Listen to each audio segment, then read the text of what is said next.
Lectura del Santo Evangelio según San Mateo. En aquel tiempo, los discípulos le preguntaron a Jesús: ¿por qué dicen los escribas que primero tiene que venir Elías? Él les respondió: ciertamente Elías ha de venir y lo pondrá todo en orden. Es más, yo les aseguro a ustedes que Elías ha venido ya, pero no lo reconocieron e hicieron con él cuanto les vino en gana. Del mismo modo, el Hijo del Hombre va a padecer a manos de ellos. Entonces entendieron los discípulos que les hablaba de Juan el Bautista. Palabra del Señor.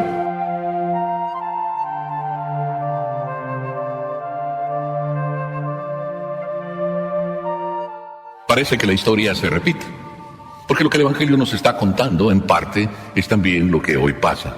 Como que el Evangelio nunca se ha vuelto antiguo, y los hechos del Evangelio se repiten.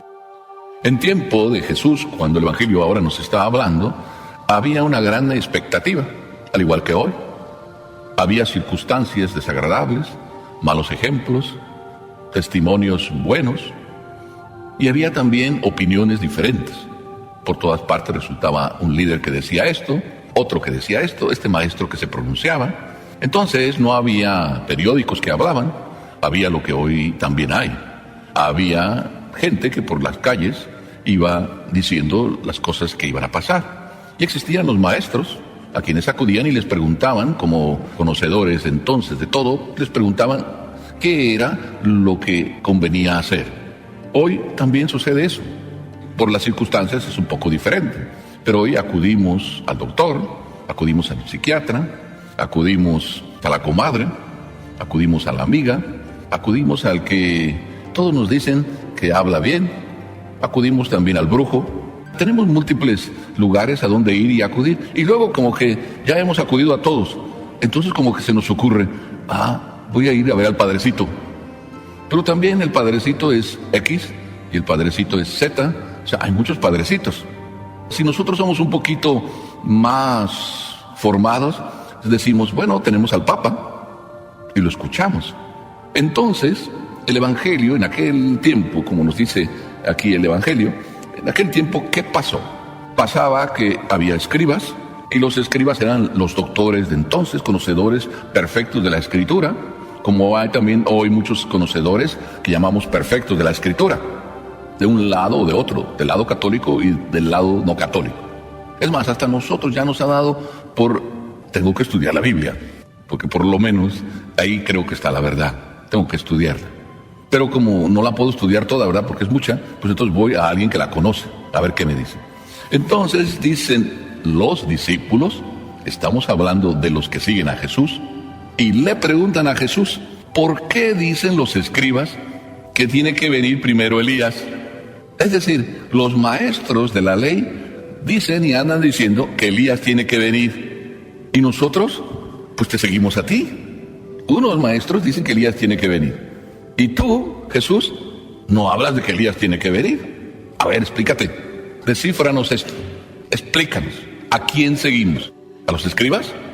¿O ya nos está entrando duda también de si a ti te seguimos?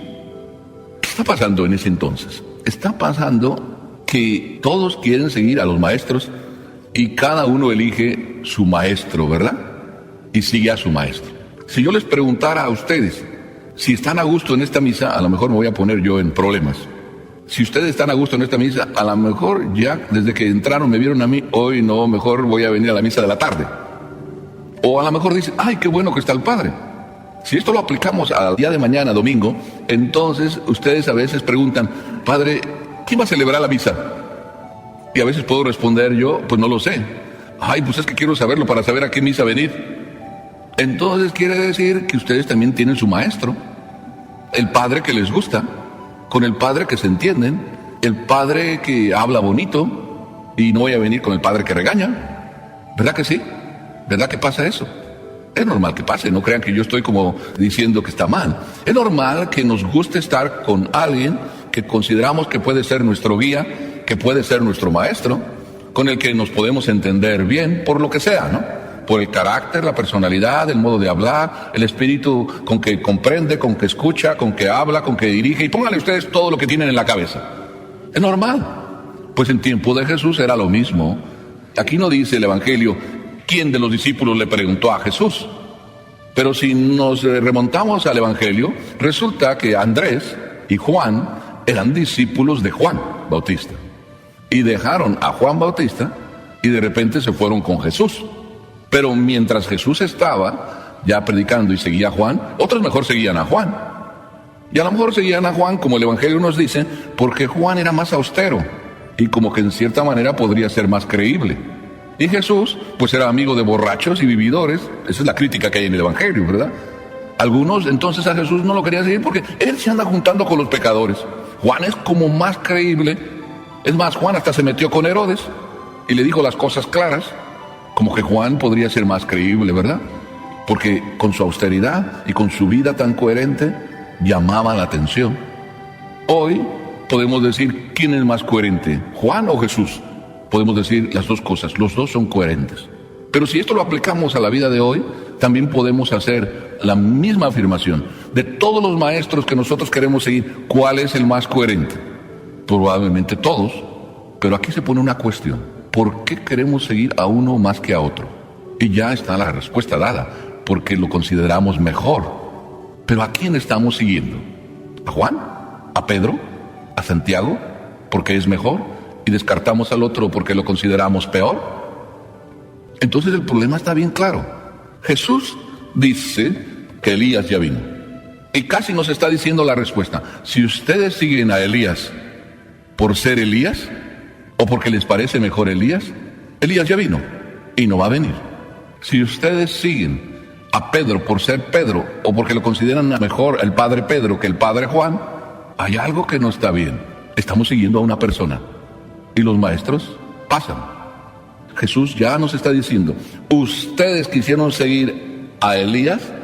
¿O están esperando seguir a Elías porque se avisa que Elías va a venir? Y además no solo dice eso, sino el Elías que los escribas están hablando es Juan. Y ni a Juan lo han querido seguir. Por tanto, ¿qué pasa? Pues lo que dice Jesús, si ustedes quieren seguirme a mí por ser Jesús, el hijo de María, están mal. Jesús nos está poniendo un problema. A Jesús hay que seguirlo porque es el hijo de María y porque es mejor que Pedrito de Judea. Jesús nos está diciendo, no me sigan por ser Jesús y porque soy mejor que los escribas. ¿Por qué hay que seguir a Jesús?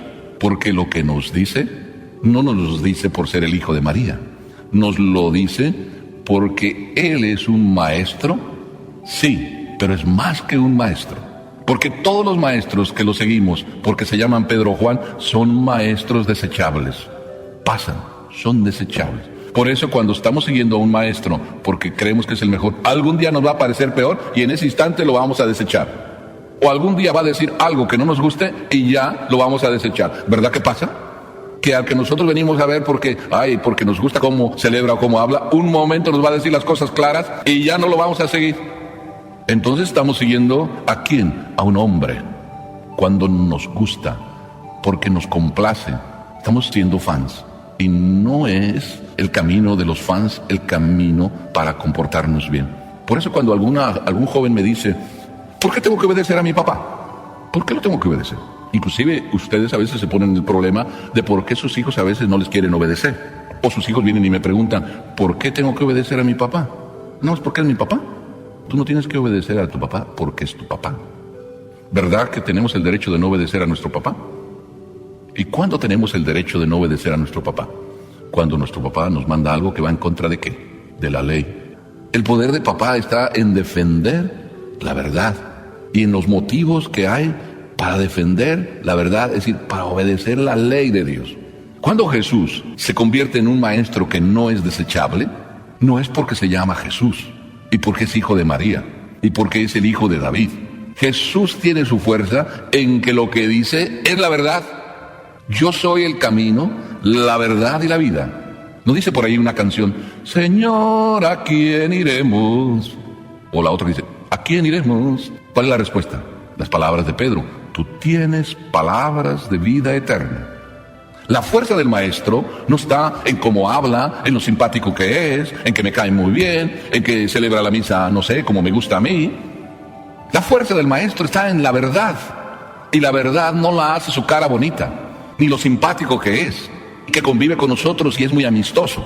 Que todo eso puede ser que lo tenga también, como de hecho Jesús lo tenía. Amistoso, amable, criticable por ir detrás de la oveja perdida, criticable por convivir con los hombres de la mala vida. Sí, criticable como es criticable cualquiera quien solo anda mirando el aspecto humano y no mira lo que detrás hay. Si tú tienes palabras de vida eterna, tú no eres un maestro desechable. Pero si Jesús se está poniendo en el mismo nivel de Elías, dice, al igual que el que venía en el lugar de Elías, Juan, no lo aceptaron, tampoco a mí me van a aceptar. ¿Quién aceptó a Jesús? ¿Los 12? Si los 12 mismos lo abandonaron. ¿Verdad que nosotros también podemos abandonarlo? De hecho, ¿verdad que lo abandonamos muchas veces? ¿Y en qué momento lo abandonamos? Cuando no nos gusta lo que nos dice. Entonces, cuando nosotros dejamos de creer en Jesús y seguirlo, es en el instante en que no nos gusta lo que nos dice, no estamos en la misma línea, en que estamos siguiendo a un maestro porque nos gusta lo que nos dice. Pero díganme, ¿cuándo Jesús nos va a decir algo que nos guste? Díganme, ¿cuándo? Si quieren ustedes, me voy a poner yo, indignamente, en el puesto de Jesús. Si yo me pongo a complacerles a ustedes y a decirles lo que a ustedes les gustaría que yo les dijera, ¿verdad que sería maravilloso yo? Y todos dirían, uy, el Padre Salvador es encantador, qué lindo, qué mono más lindo. Pero nadie que quiere seguir a Dios debe andar complaciendo, sino debe buscar el bien. ¿Verdad que tú, mami, muchas veces te ves en este problema también? ¿Que quieres el bien de tus hijos? Y que en el bien que quieres de tus hijos, ¿verdad que a veces les tienes que decir las verdades?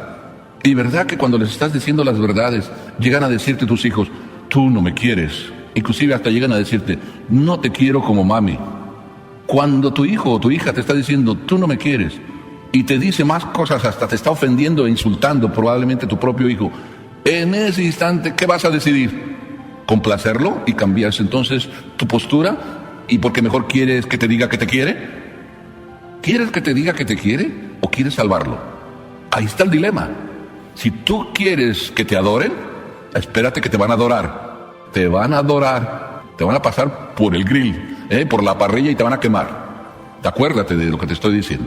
Pero si tú quieres que quieran lo que Dios quiere y lo que es el bien de ellos, te van a adorar más tarde. Y esto vale como ejemplo lo que voy a decir. ¿De qué maestro se acuerdan ustedes? ¿Verdad que los que les dejaron hacer todo lo que ustedes querían ni se acuerdan de su nombre y a lo mejor hasta ya ni de su cara?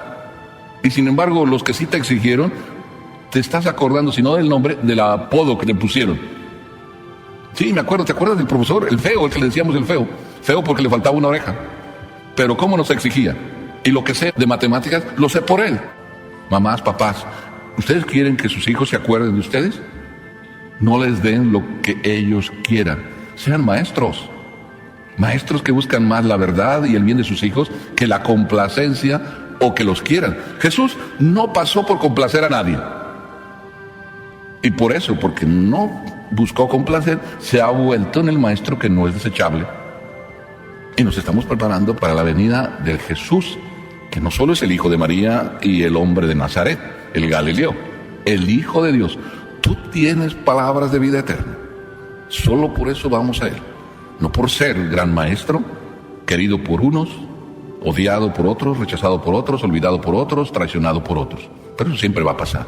Yo les aseguro que si así vamos viviendo, como dije antes, no solo nos van a adorar el día de mañana, sino sobre todo, por ser maestros que buscan la verdad, vamos a ser queridos por Dios. Dios se va a maravillar de los hijos que tiene. Y no nos va a sorprender que nos diga a Jesús al final de nuestra vida, ven, hijo mío, porque fuiste fiel en lo poco, ven a gozar de lo que yo te tenía preparado desde la eternidad.